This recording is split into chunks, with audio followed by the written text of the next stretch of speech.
15th, 1994, the Auburn Tigers were not supposed to win. They were meeting the #1 ranked Florida Gators at the Swamp in Gainesville. No SEC team had ever beaten a Steve Spurrier-coached team at Florida Field. And the Gators had revenge on their minds, having lost to Auburn the year before at Jordan-Hare Stadium. But the Tigers had the ability, the confidence, and perhaps the audacity to pull off the upset. It was the matchup of the year in the SEC, and one of Auburn's greatest games.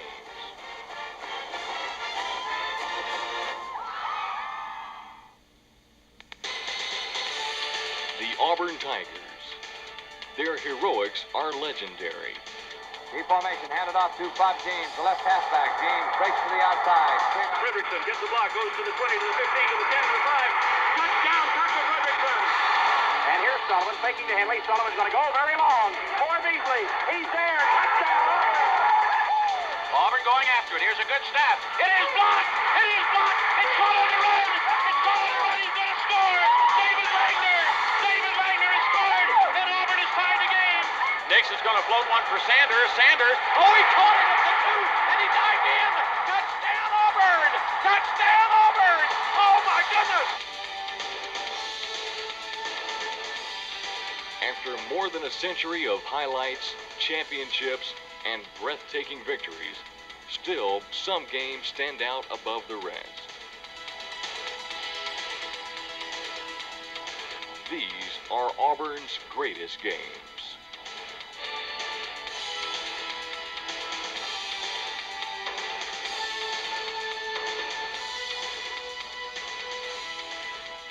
Some say it was the greatest game of the entire 1994 college football season. You certainly want to get an argument from Auburn fans on that. I'm Phil Snow, here with Auburn Athletic Director and historian David Housel. David, as I recall, Florida was ranked #1 in the country, Auburn ranked #4, yet Auburn a decided underdog, and probably going to Gainesville with most of their fans feeling that they would not win. Phil, I don't believe anyone really thought Auburn would win the game except the most important people of all, the coaches and the players, and particularly the players. Florida had never lost an SEC game in Florida Field, the Swamp as they called it then, and they scored 73 points on Kentucky at Gainesville. They beat Tennessee 31-0 in Knoxville. So it was almost a case of the irresistible force meeting the immovable object. Unfortunately, our defense had not really been an immovable object at that point in the season. But nobody believed except the most important people. What were your recollections as the team arrived at Florida Field? I don't believe I've ever had a greater feeling of oneness between Auburn people and the Auburn football team than at Florida Field that day. It was a road Tiger Walk, wasn't it? It was a road Tiger Walk and had the intensity.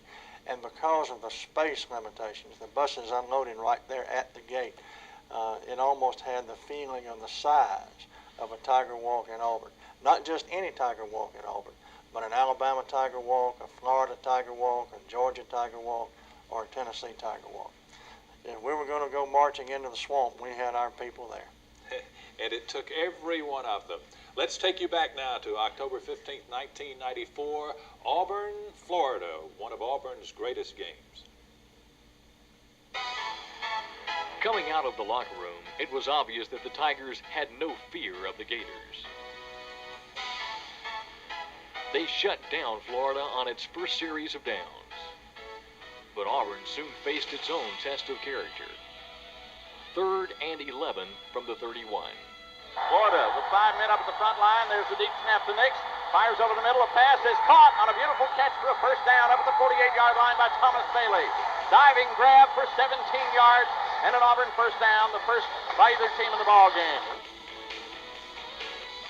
On 2nd and 12, the Tigers again looked across the middle. Patrick Nix hit tight end Andy Fuller for 20 yards and another first down. It would only be the first of many big plays from the tight end this day. After having 5 or 6 games of tendencies where we don't show we're going to throw them, we have no tendency to throw the tight end, the defense begins to let that player alone. they ignore his potential as a receiver. So in a game like Florida, where we had to look at all of our tendencies, we had to find some way to find some openings, some yardage gainers that they would not expect. What a perfect situation to now go to our tight end. So as soon as we had some play action or the run was faked, the tight end came open in the middle or the tight end came open over the top. What was interesting, though, after a couple of times, we assumed that they would cover that and we would have to go back outside or run the football. But over and over again, Andy Fuller was open for the pass. Not only was he open, he made the catch and some outstanding runs. 2 plays later, Nix went for it all. Nix out of the shotgun. He's going to fake the inside handoff, roll to his right, and throw in the end zone for Bailey. Bailey, did he get it? He got it! Touchdown, Auburn! 32-yard pass play. Nix to Bailey. He was in double coverage. Hanks and Kennedy all over him, but he came down with a football. Auburn's on the scoreboard at 10:38 in the first period. The Tigers led 7-0 in front of a stunned Florida crowd. But things would get even worse for the Gators. On 1st and 10, Terry Dean couldn't handle the snap, and Gary Walker came up with a loose ball. The Tigers were about to pounce again. Florida in the 4-3. The deep snap to Nix out of the shotgun. Takes a deep drop over the middle. Wide open tight end 15. He's at the 10. Fuller dives down to the 8-yard line. That'll be another Auburn first down. This time, however, the Gator defense held, and Auburn settled for a 19-yard Matt Hawkins field goal. The Tigers led 10-0, but it was still early. Auburn's defensive front would apply pressure to Terry Dean all day long. But on this drive, he would have the upper hand. One step back for Florida. Dean wants to pass. He's going down the middle. Jackson's got the step. He'll take it for a touchdown. Just that quickly, the Gators were right back in it. And the score would remain 10-7 the remainder of the first quarter. David, it's important in a game like this to have some early success. Auburn did that, but you never feel comfortable with a quick strike team like the Gators. No, you don't, Phil, but the success our offense had that particular day kept the Florida offense from getting untracked and getting those big numbers and those the big point production totals that might lead to a runaway. A seed of doubt may be planted. That's right, that's right. Pepper Rogers said one time that a team can't play mad for 60 minutes. A lot of people thought Florida would just take it from the get-go and just run us out of Florida field. I think the first quarter showed that was not going to happen. And then once the emotions settle out, it comes down to preparation and taking advantage of the opportunities. And we're going to see more of Andy Fuller as this game goes on. What a great guy he is, and probably the most memorable day of his football career.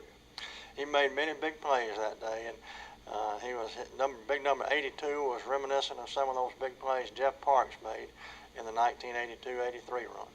The tight end, always a factor in big games. Let's go back now to the second quarter of Auburn, Florida. As the second quarter began, Auburn was on the march again. There's a deep snap in the shotgun to Nix, and he drops it over the middle to Andy Fuller, the tight end. That's midfield at the 45 to the Gator 40 and close to a first down at the 39. On this drive, Stephen Davis began to make his presence felt. But it was the passing game that was making the big gains. This pass to Frank Sanders gained 12 yards to the Florida 19. On 4th and 1 at the 17, the Tigers turned to Davis again, who ran for good yardage. A holding penalty negated the game. So once again, it was up to Matt Hawkins to put some points on the board. His 43-yard boot was good. Auburn led 13-7, but had squandered a golden opportunity for 6. Terry Dean and the Gators responded swiftly.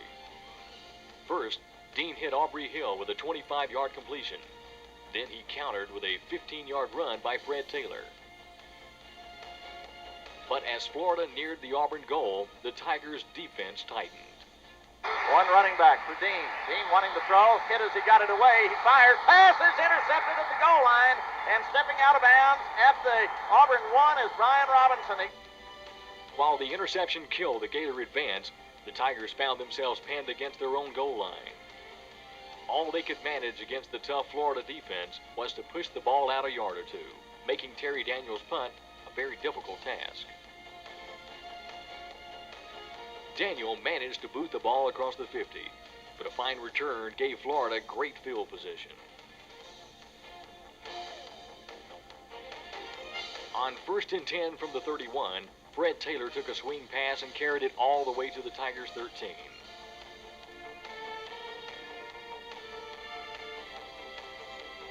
Auburn's defense applied tremendous pressure up front and held the Gators in check temporarily. But finally, Terry Dean escaped for a gain of 18. On 4th and goal from the 4, a run by Jack Jackson caught Auburn off guard, and the Gators were in the end zone. In spite of Auburn's outstanding start, Florida now led 14-13. On Florida's next possession, the Auburn defense would again assert itself. Brian Robinson's second pick of the day put the offense back in business at the 43. 5 plays later, the Tigers were in the end zone. High step. They're going to run the end around reverse to Sanders. Sanders with blockers ahead of him. Turns it upfield at the 25 to the 20 to the 15 to the 10. He's going to score. Touchdown! Auburn! 28 yards on the end around reverse. A beautiful call by the Auburn staff. Auburn's two-point conversion failed, but the Tigers had retaken the lead 19-14. They would get one more scoring opportunity in the half, again, thanks to the defense. Dean's going to unload. Pass, intercepted. Chris Schelling at the Auburn 40. Schelling to the 45. Down the far side, across the floor, the 45 to the 40. Down the sidelines to the 30. Stepping out of bounds with a face mask call at the Gator 27-yard line.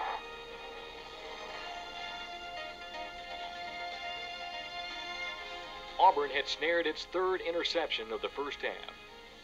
Schelling's return gave Auburn a first down inside the 20.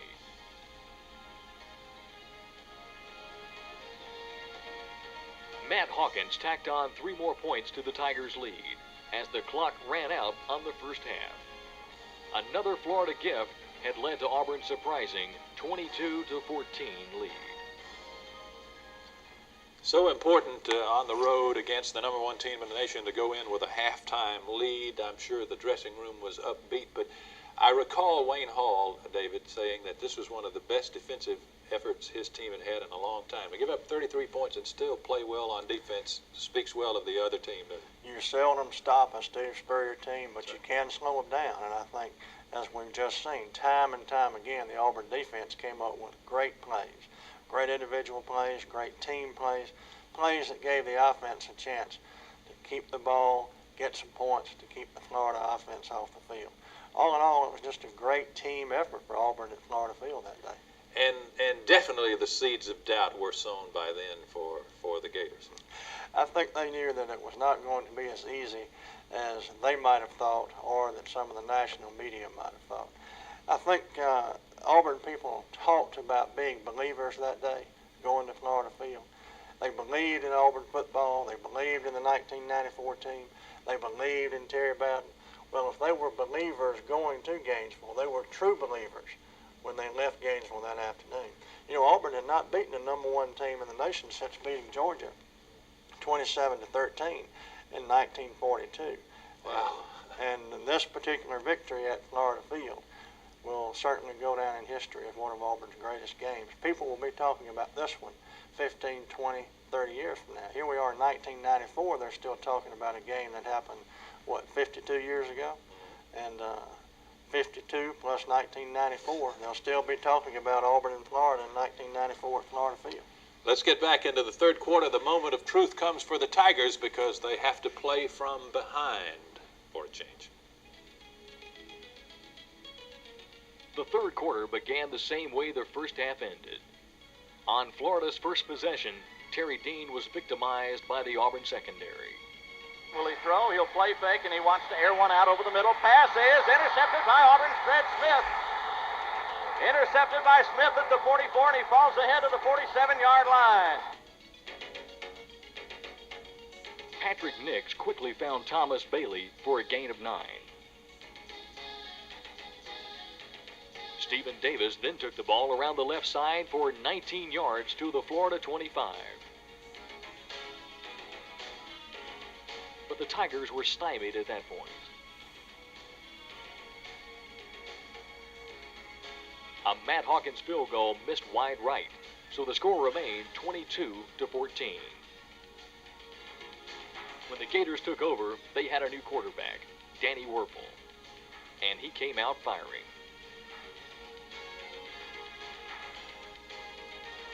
Five plays later, the Gators were celebrating in the end zone.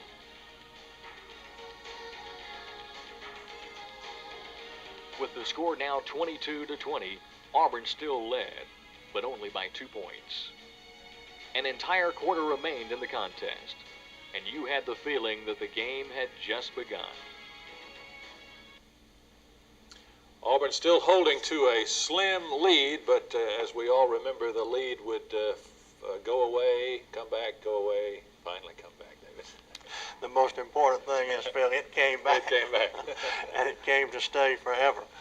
To understand what Auburn was really facing at Florida Field that day, I think you have to remember that Auburn had won in Gainesville only once in 22 years. Only once in 22 years. No SEC team had beaten Steve Spurrier at Florida Field in the Swamp.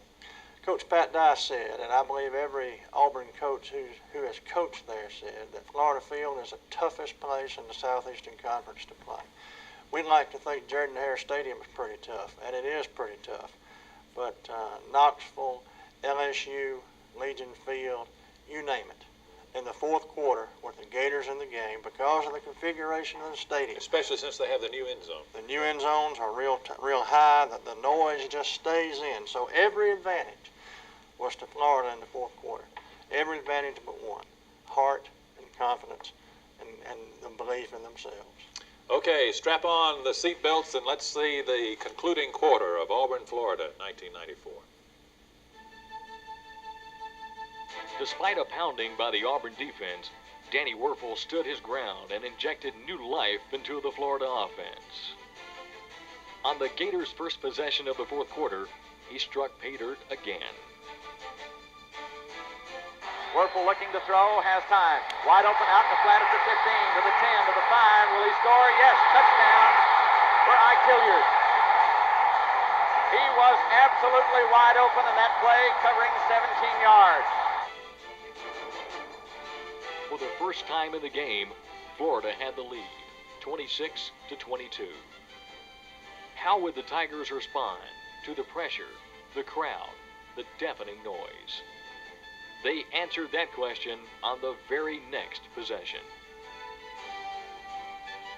Stephen Davis carried 15 yards for a first down.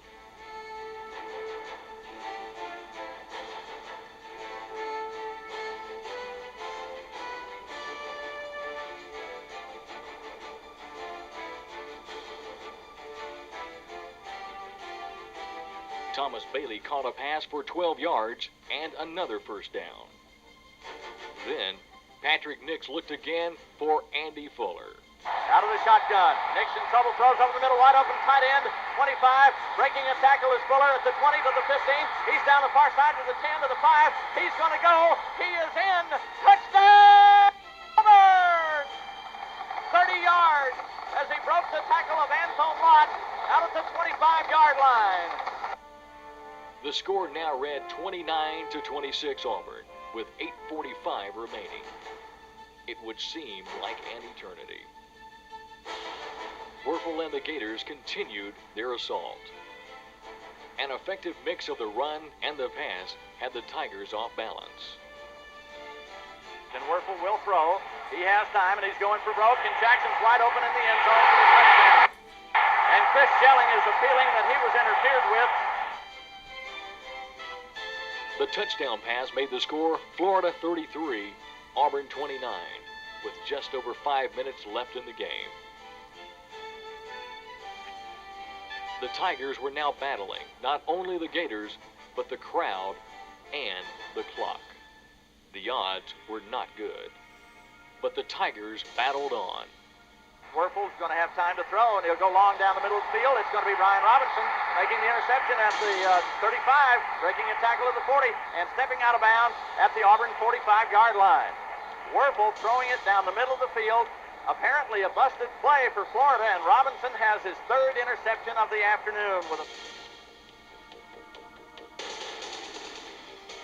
As the offensive unit went to work, it truly believed it would prevail.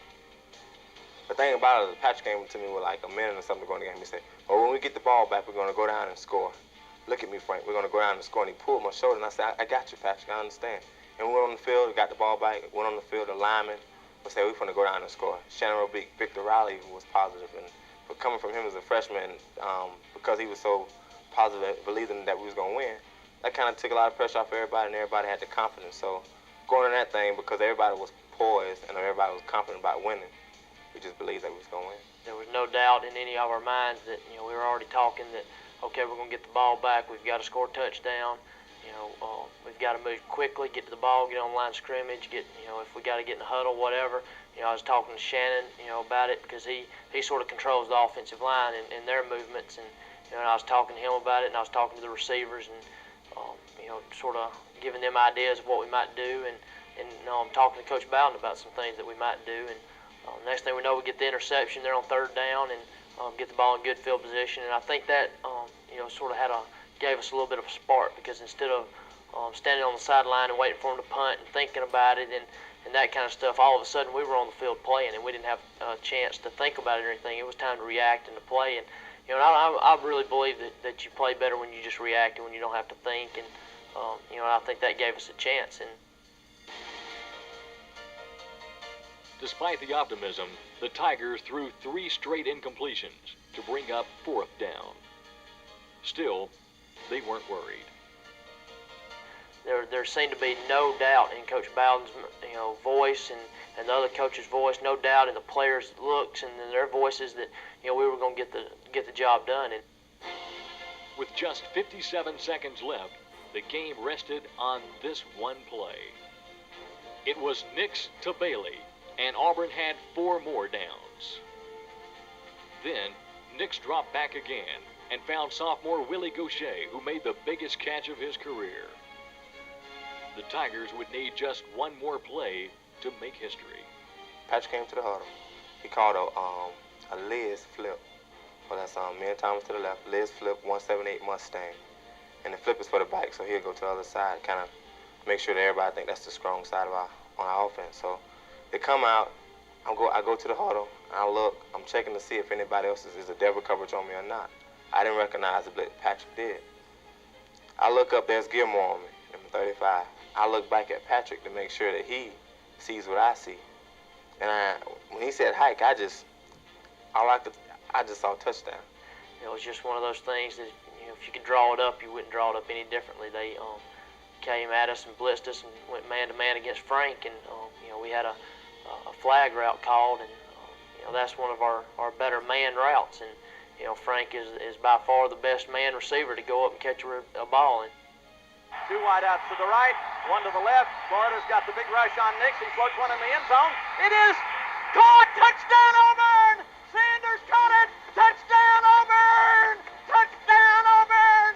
Frank Sanders from Nix. Auburn to head. Auburn to head. Touchdown of 8 yards. Nix to Sanders. Can you believe it? Can you believe it?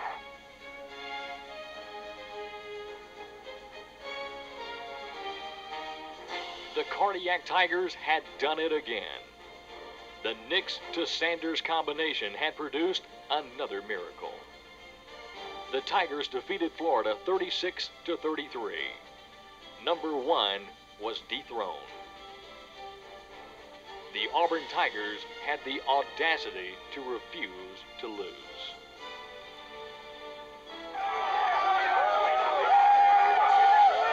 Hey, there's one thing, they call it luck. But we do it like this. We believe like this. Whatever the mind can conceive and believe.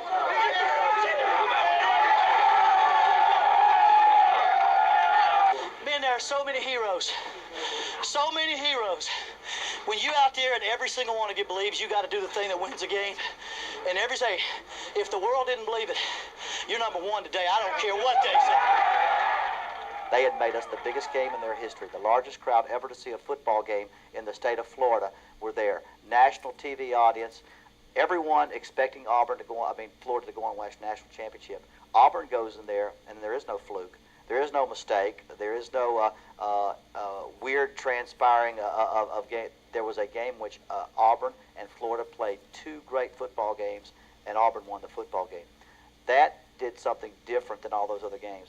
That changed the attitude of America towards Auburn. I believe on that day we became a real national contender to everyone else, not just to Auburn.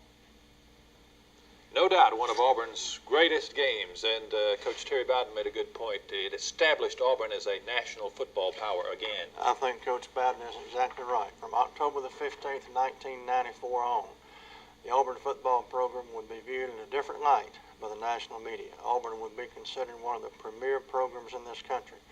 When you go down to what seemed to be an undefeatable team, number one team in the nation, scored 73 points against a member of the Southeastern Conference, beat Tennessee 31-0 in Knoxville.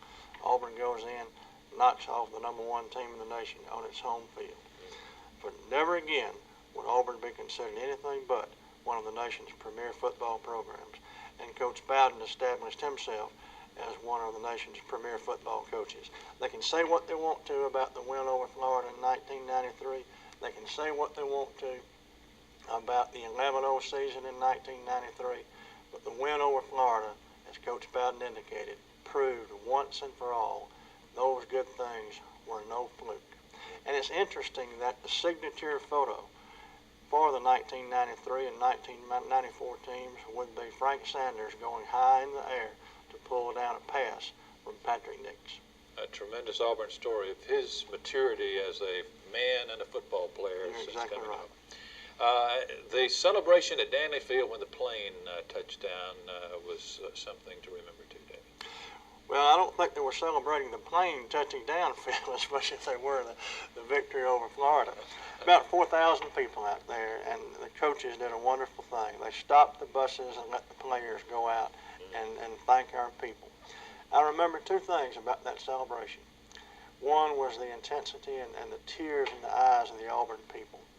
The other thing was a thing that Patrick Nix did.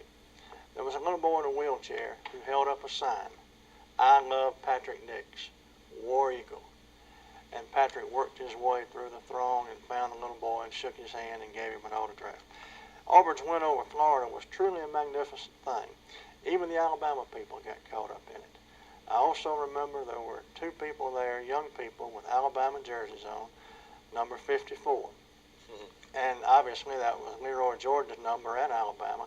And Leroy's relative, Scott Stacy, was a member of the Auburn team that beat Florida. And so that victory at Florida Field transcended the partisanship. It was a great football game, and everybody who appreciates the game of football will remember that day. Thank you, David. And you join us next time for one of Auburn's greatest games.